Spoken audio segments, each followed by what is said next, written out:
Bonsoir à toutes et à tous, je suis ravie de vous retrouver ce soir pour une nouvelle édition de la Tranche Info. Nous sommes le mardi 18 juillet et tout de suite, nous partons pour une demi-heure de JT.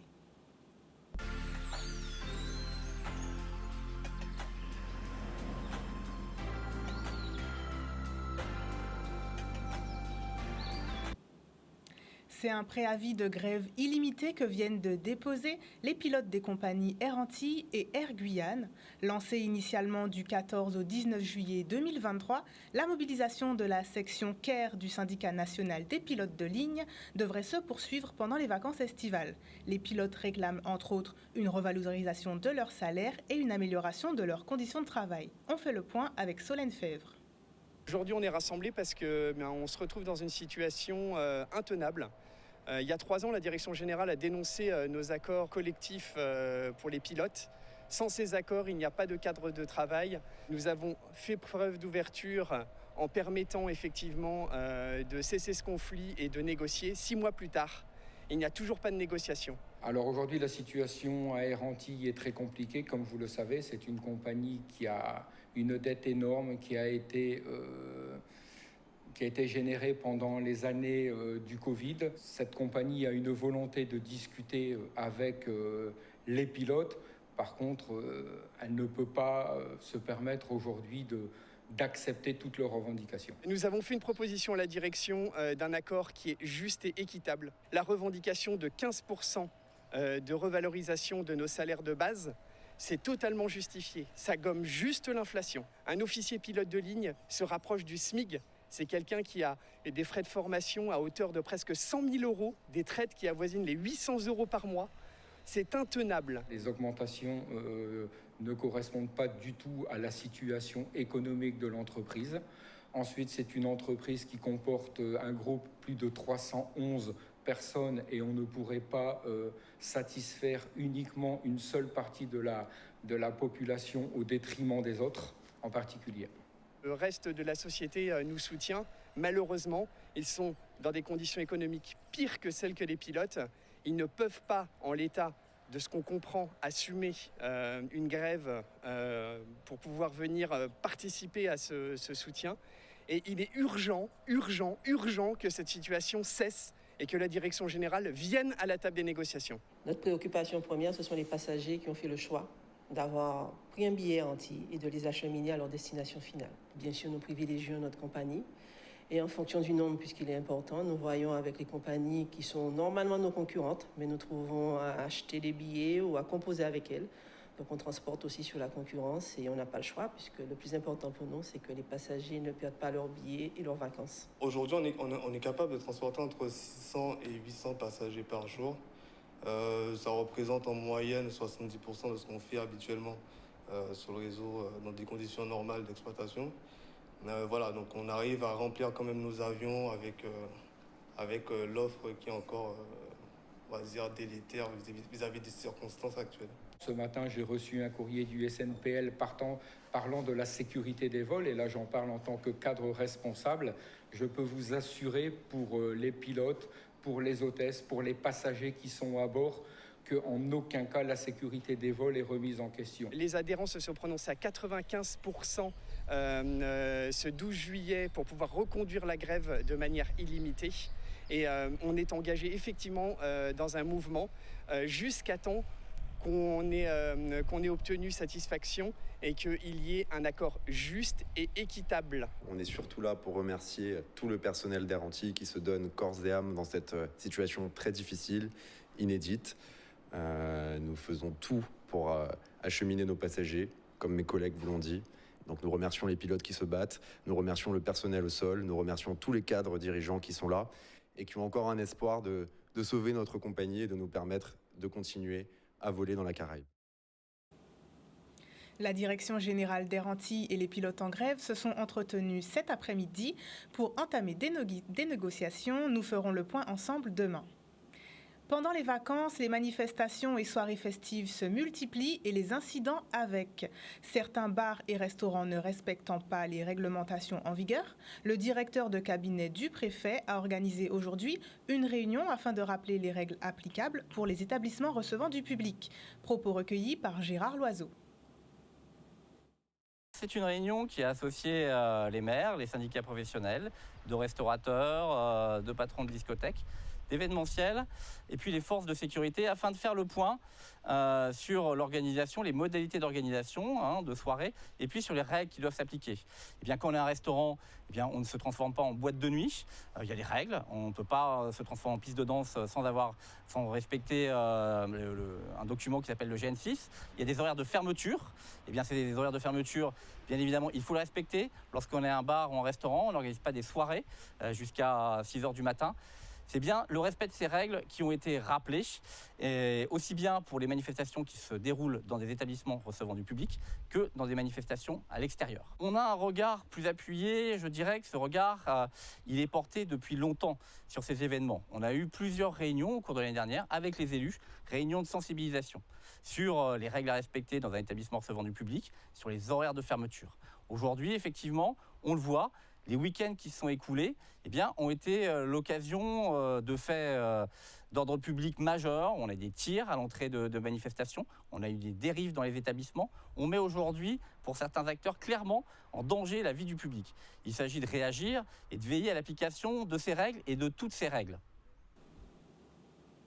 Aujourd'hui s'est tenu le dernier atelier technique des premières assises des Outre-mer en faveur des territoires d'innovation et des transitions en Guadeloupe. La ville de Sainte-Rose a accueilli ce mardi les différents acteurs du projet qui ont pour ambition de faire de notre archipel une destination mondiale bleue d'excellence à l'horizon 2030. Reportage d'Enzo Viviès.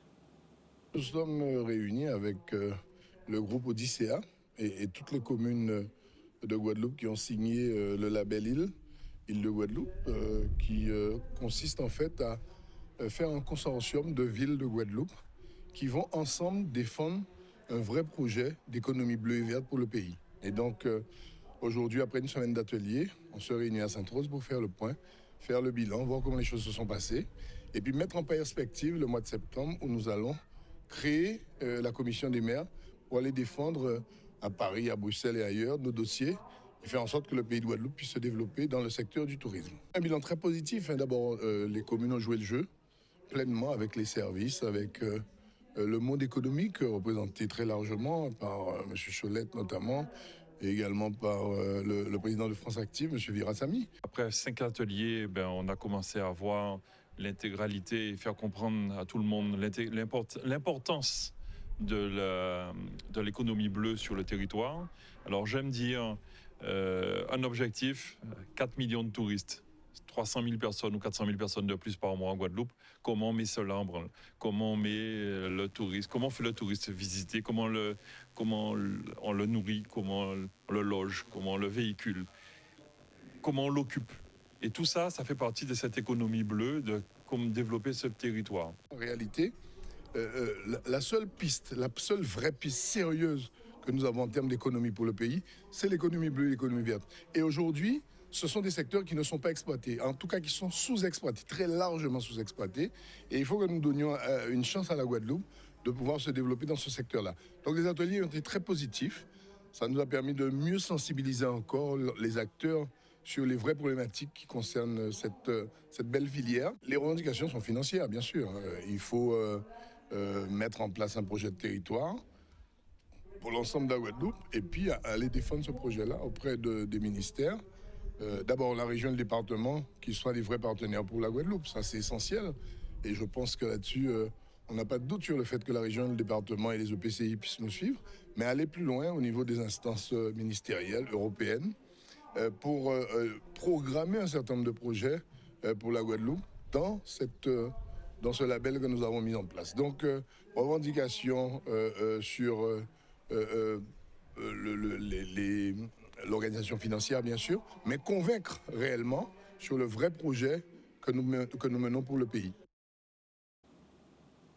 La ville de Capesterre-Belle-Eau s'engage pour la réduction des déchets plastiques et se dote d'un dispositif unique et éco-responsable Made in Guadeloupe. Ce matin a été inaugurée l'éco-conception Distri-Eau, une solution de distribution d'eau filtrée dans des bouteilles végétales. Une installation qui ravit le maire de la commune pour qui les questions de développement durable sont importantes. Reportage de Michel Depape. La ville de Capesterre-Belle-Eau est très heureuse d'accueillir la présentation de ce dispositif écologique avec la possibilité de pouvoir traiter l'eau du robinet pour pouvoir la minéraliser mais aussi la dépolluer et présenter aussi ce dispositif de bouteilles biodégradables nous permettant d'arrêter l'utilisation du plastique, ce qui est encore là une belle innovation. En fait, c'est très simple. Vous avez une carte rechargeable que vous allez avoir dans les commerces pour l'acheter. Et à chaque fois que vous allez l'utiliser, en fait, vous vous rapprocherez de la machine et il faudra juste suivre les indications qu'il y a dessus, positionner la carte Gécolo et il vous sera délivré 1 litre d'eau à la suite du positionnement de votre carte. Nous sommes contents que cette présentation se fasse à Capesterre, puisque vous connaissez notre attachement à pouvoir agir dans le cadre de l'amélioration de notre environnement, mais aussi l'écologie, agir sur cette problématique du chlordécone, mais surtout voir comment tous ensemble nous pouvons réduire l'utilisation du plastique. Pour encourager la pratique des sports nautiques, l'association ENAG met à disposition de la NASA, la base nautique de Sainte-Anne, 2 bateaux dernière génération. Ils permettront de former des jeunes Antillais-Guyanais aux métiers nautiques et d'atteindre un niveau national. Un reportage signé Solène Fèvre et Nora Florville. L'ENAG, en fait, c'est Énergie Nouvelle Antilles-Guyane, une association qui a été créée en 2017, que j'ai l'honneur de présider depuis. C'était à l'initiative de la SARA qui a réuni des chefs d'entreprise pour adhérer à cette belle idée qui était de porter des projets des jeunes Antillais-Guyanais, donc pour les jeunes Antillais-Guyanais ou par les jeunes Antillais-Guyanais, donc des projets que ce soit éducatifs, professionnels, culturels. Nous avons tout de suite répondu oui, parce que nous sommes porteurs aussi, nous sommes pour ces associations qui fédèrent beaucoup d'entreprises pour promouvoir des projets en vue d'aider les jeunes Antillais-Guyanais à s'émanciper, à pouvoir être au même niveau qu'au niveau national et ne pas connaître les freins que nous avons sur nos départements pour pouvoir grandir et faire de belles choses. On a un super partenariat avec ENAG et entre ENAG et la NASA pour équiper justement la NASA de 2 bateaux, donc des fusions, des bateaux qui sont derrière nous pour faire naviguer à la fois des plus petits comme on a et des scolaires du coup pendant la période scolaire et des adultes, des familles et autres. Donc c'est des bateaux très polyvalents et c'est top parce que du coup on a des bateaux tout neufs, sécurisants et puis assez sympa. Donc non, c'est toujours bien d'avoir un partenaire qui partage les mêmes valeurs et qui veut aussi essayer de faire naviguer le plus de personnes possible, soit des jeunes ou les plus vieux. Sur le lagon de Sainte-Anne. Actuel, c'est une agence d'emploi, donc c'est plusieurs agences, donc tant en Guadeloupe, Martinique et Guyane. Donc on œuvre pour permettre aux jeunes aujourd'hui de trouver du travail, de trouver une activité, de trouver des formations. Donc il était important pour nous qu'on soit présents dans cette manifestation. On ne pouvait pas ne pas répondre positivement. Ce projet pour nous est intéressant à 2 niveaux. Tout d'abord sur la dimension professionnelle et de formation, puisque ces deux bateaux permettront de former des jeunes qui veulent s'en lancer dans les métiers du nautisme. Et puis l'autre dimension, c'était aussi l'insertion par le sport. On sait que nous avons beaucoup de jeunes qui peuvent être oisifs et pratiquer de la voile, pratiquer ce sport peut être aussi un moyen de s'occuper sainement et puis d'allier sport et santé et puis de pouvoir avoir d'autres aspirations, de tendre vers des métiers du nautisme. Et je pense que sur ce magnifique spot avec la jeunesse guadeloupéenne, ça peut être un très très beau projet si nous arrivons à leur permettre par le biais de ces 2 bateaux de concrétiser des projets dans le nautique. Pour rapprocher la jeunesse des différents dispositifs qui leur sont proposés, la ville de Petit-Bourg a reconduit cette année la manifestation Ose ta jeunesse pour une 2e édition. Ce mardi 18 juillet 2023, durant toute la journée, les jeunes ont pu profiter d'un espace dédié au complexe sportif Gaël Monfils. Job dating, village d'information et animation, de quoi mêler plaisir et réussite. Reportage.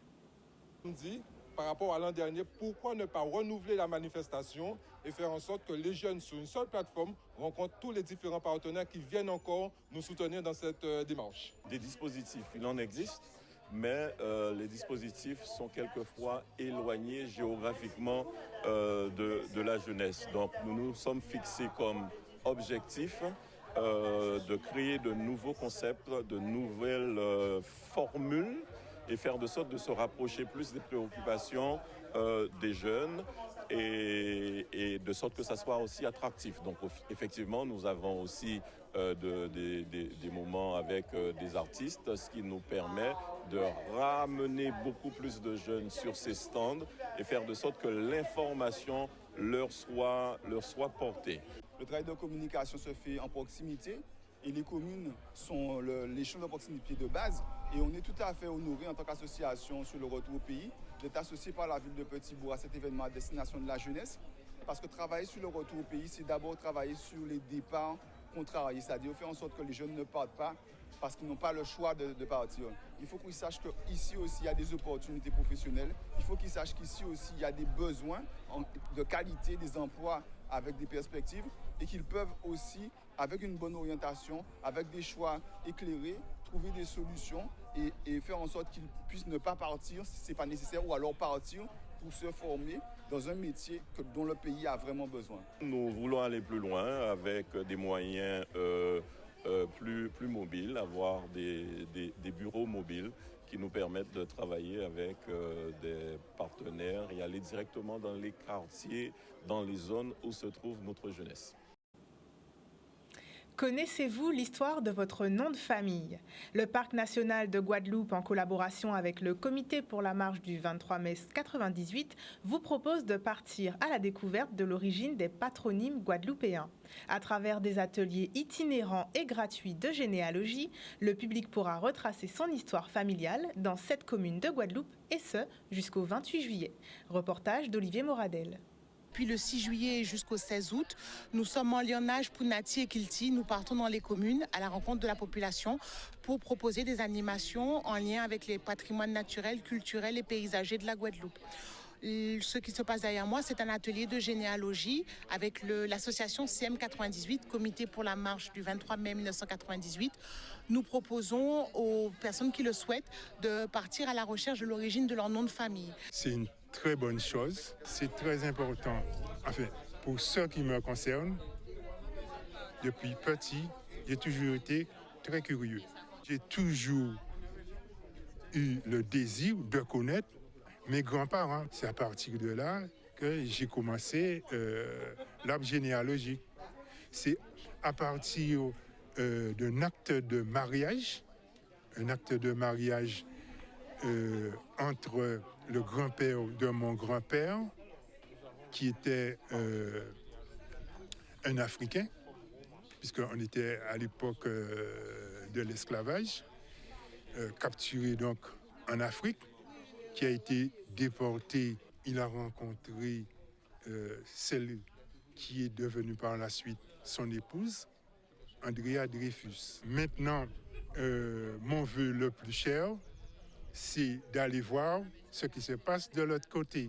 Je ne vais pas hésiter à me rendre en Afrique pour essayer de voir si je trouve des éléments concernant ma famille qui est restée là-bas. On sait qu'une grande partie des noms de famille en Guadeloupe proviennent de l'histoire, de notre histoire, de l'abolition de l'esclavage.